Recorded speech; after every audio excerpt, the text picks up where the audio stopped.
अगर तुम्हें अपनी लाइफ में ग्लाइड नहीं ग्राइंड पसंद है, you are not my target audience. I respect you nightly look out towards the world और आप जैसे लोग दुनिया को चाहिए। देखो, बचपन से ही हमें सिखाया जाता है कि अपनी लाइफ में किसके साथ कैसे बिहेव करना है। टीचर्स के साथ, पेरेंट्स के साथ, फ्रेंड्स के साथ, रिलेटिव्स के साथ, हर किसी के साथ हमारा बिहेवियर अलग अलग होना चाहिए, ऐसा हमें सिखाया जाता है। एंड देन आता है हमारी लाइफ का फर्स्ट चेक पॉइंट, प्यूबर्टी। और इस टाइम हम अपनी सेल्फ वर्थ और आइडेंटिटी बनाने में लग जाते हैं, जो कि बनानी चाहिए। और हमारे आइडियल्स रिवॉल्व करते हैं फ्रीडम के अराउंड। इनफैक्ट इस टाइम पे हम अपनी एक रिजिड आइडेंटिटी बना लेते हैं पॉलिटिकल आइडियल्स पे, एस्थेटिक्स पे, या फिर फिक्शनल कैरेक्टर्स पे। और फिर आता है लाइफ का दूसरा चेक पॉइंट, कांग्रेचुलेशंस, अब आप एक यंग एडल्ट हैं और आपके पास हॉबीज, पेंडिंग असाइनमेंट्स और एग्जिस्टेंशियल क्राइसिस के साथ साथ फाइनेंशियल क्राइसिस और रिस्पॉन्सिबिलिटीज भी हैं। और यहाँ हमारा आइडियल होता है मन की शांति, पीस। हम जो भी काम करते हैं उसका बैकग्राउंड में जो रीजन है दैट इज मन की शांति। आपको जॉब क्यों चाहिए, आपको पैसे क्यों कमाने हैं, फाइनली मन को शांत करने के लिए ना। और पता है इस पीस ऑफ माइंड को सबसे ज़्यादा क्या बात डिस्टर्ब करती है? एक रियलाइजेशन कि लोगों को आपसे फ़र्क नहीं पड़ता। लोगों को सिर्फ इस बात से फ़र्क पड़ता है कि आप उन्हें क्या दे सकते हैं, व्हाट कैन यू प्रोवाइड। लेकिन यहाँ पर भी एक ट्विस्ट है, people don't care about what you provide them unless you are the best at it. What they care about is how you treat them, or I think I should say how you make them feel. और इस realization के बाद generally दो type के लोग निकल के आते हैं। पहले, who master their craft to perfection. दूसरे, who master their behavior to success. You can be whoever you want, but this video is for the second type of people. Second option में जो लोग आते हैं वो अपने आसपास के लोगों को खुद से इम्प्रेस्ड रखते हैं, अपने पीयर्स को, अपने सीनियर्स को, अपने मैनेजर्स को, प्रोफेसर्स को, you know what I mean. It gives you an edge of quick growth क्योंकि तुम कोऑपरेटिव हो and you are seen as someone who is eager to learn. And who do you learn from your seniors. You make them feel wanted. देखो, तुम भले ही अपनी skills master करो या अपना बिहेवियर, प्रोज एंड कॉन्स तो दोनों के हैं। अगर तुम अथॉरिटेटिव हो तो लोग तुम्हें डॉन्टिंग समझेंगे, अगर तुम हम्बल हो तो लोग तुम्हें फेक समझेंगे, यू नो, चापलूस। So choose your poison. It takes courage to accept it, पर अगर तुमने एक्सेप्ट कर ही लिया है that you want to master your behaviour, तो प्रॉब्ली वीडियो पॉइंट तक देखना, कुछ ना कुछ सीख के जाओगे। वो एक हद तक आत्ममुग्ध हम सब होते हैं, और इस आत्ममुग्धा को बिना सस्पिशन रेज किए फीड करना ही बिहेवियरल मास्टरी है। दुनिया ऑलरेडी बहुत रियलिस्टिक है, तुम्हें भी रियल होकर लोगों को बोर करने की ज़रूरत नहीं है। So aestheticize yourself, show yourself how you want to be seen while treating the people how they want to be treated. Rewind that. अब देखो, हमें फिक्शनल कैरेक्टर्स भी किसी रीजन से ही पसंद आते हैं। They have a particular aesthetic and they can be romanticized. And when you can be romanticized, you can be remembered.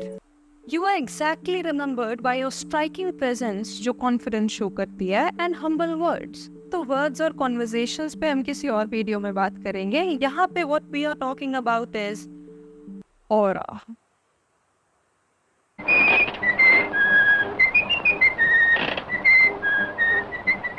और ये जानने के लिए कि सामने वाले को क्या सुनना अच्छा लगता है, पहले तुम्हें उन्हें सुनना पड़ेगा।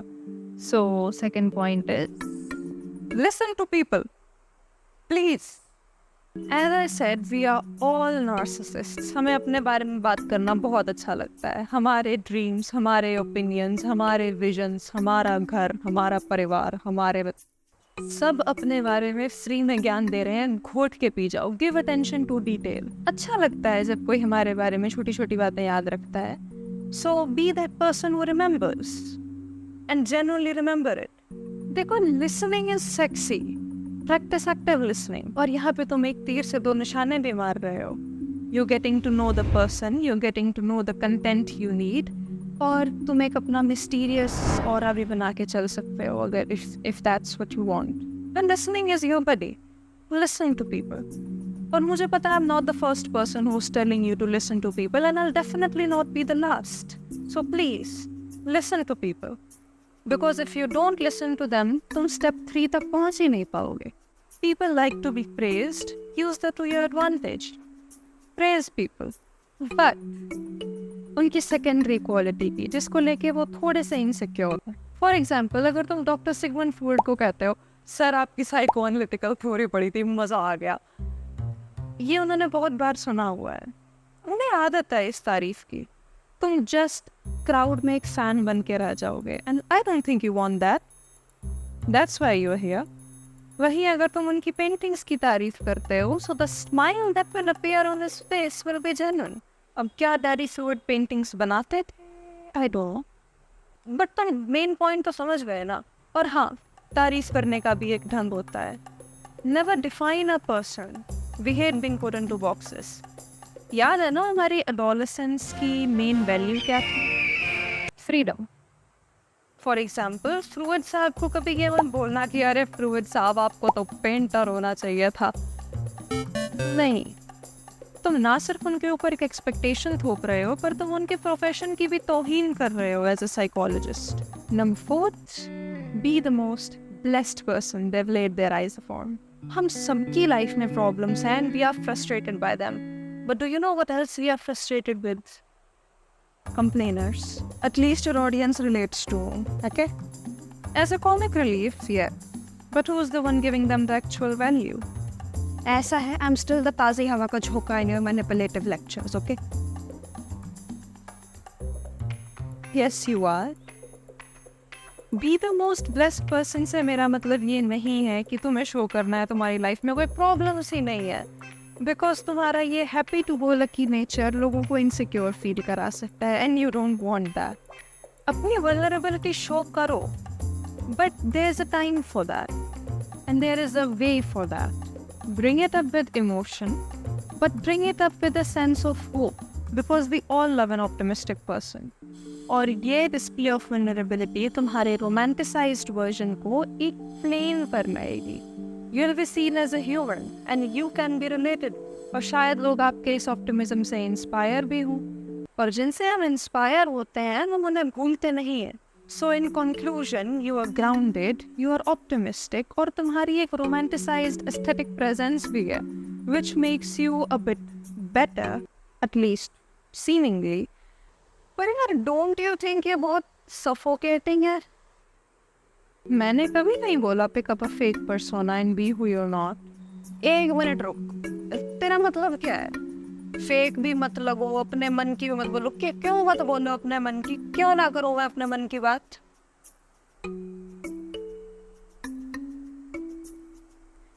Easy, sweetheart. So what I was saying कि फेकनेस फेक तब होती है जब वो फेक लगे. चल, ये फेक होती है, can fake and keep up with naturally. मैंने पहले ही कहा था, show yourself how you want to be seen while treating the people how they want to be treated.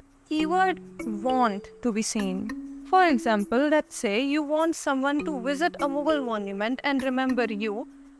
तो मुगल एम्पायर के बारे में बात करो, दिल्ली सल्तनत के बारे में बात करो, ऑक्सीडाइज्ड ज्वेलरी पहनो, अनारकली पहनो, बी द पैरागन ऑफ पुरानी दिल्ली, मुझे, but be a spectacle and be the one you can keep up with. लोगों को सुनना और उनके साथ कॉन्वर्स करना is a skill जो with time तुम डेवलप करते हो, and it's not something that comes in your authentic package. और ये जो तुम्हारा authentic है ना, most of the time it's just your comfort zone, जिससे तुम बाहर नहीं आना चाहते, तुम्हारे बिलीव्स जिन्हें तुम बदलना नहीं चाहते. सो अनटिल एंड अनलेस तुम अपनी नॉलेज, अपने ओपिनियंस, अपने बिलीव्स को एक फ्लो की स्टेट में नहीं रखते, you will become orthodox, and our society doesn't need that. रुके हुए पानी में कीड़े पड़ जाते हैं, जस्ट सेइंग. तुम्हारे हर फ्रेंड ग्रुप के साथ तुम्हारी पर्सनालिटी अलग अलग है, और ये मैनिपुलेशन में सिर्फ तब काउंट होगा जब तुम एक ऐसा पर्सोना दिखा रहे हो जो तुम बिल्कुल भी नहीं हो. You need to be comfortable with the fact कि तुम एक पर्सनालिटी से ज़्यादा भी हो सकते हो. There is nothing fake about them, you have to accept them all. और पता है तुम्हारी ये फेकरी कब फेक नहीं लगेगी? जब तुम्हारा पब्लिक पर्सोना तुम्हारा फ्यूचर सेल्फ हो. जो लोग तुम्हारे आसपास हैं, अगर तुम जेन्युइनली उनका भला नहीं चाहते, तुम नहीं चाहते वो खुश रहें, तो you are a manipulator. Manipulative छोड़ो, this is the most loving you can be. It's not just about pretence. तुम्हें स्लोली वो इंसान बनना पड़ेगा जो सबका भला चाहता हो, क्योंकि देन लोग तुमसे जेन्युइनली इम्प्रेस्ड रहेंगे, राइट? तो अगर तुम लोगों को इन्फ्लुएंस करना चाहते हो, तुम में भी चेंजेस आएंगे और आने चाहिए। Change is the only constant. क्योंकि जैसा तुम अभी हो वैसे अगर तुम लोगों को इन्फ्लुएंस कर पाते तो कर रहे होते।